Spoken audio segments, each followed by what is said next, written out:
Let's make pancit. Guys, magluto na tayo.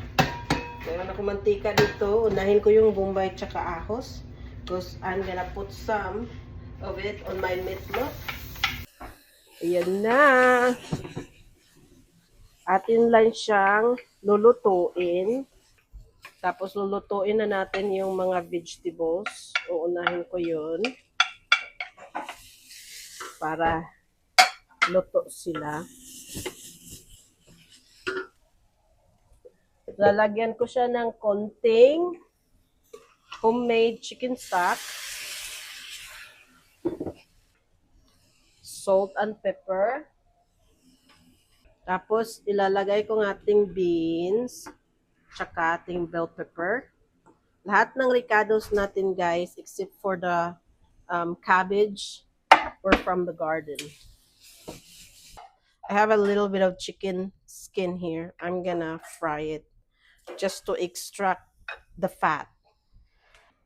Yan na itong our chicken guys. I've marinated this with soy sauce.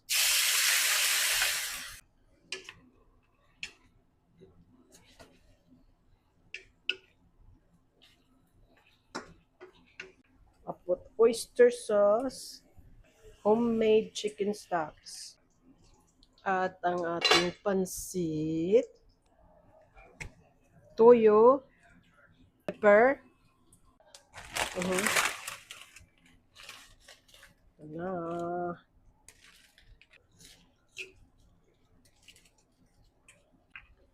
Ito na, ibalik natin ang gulay.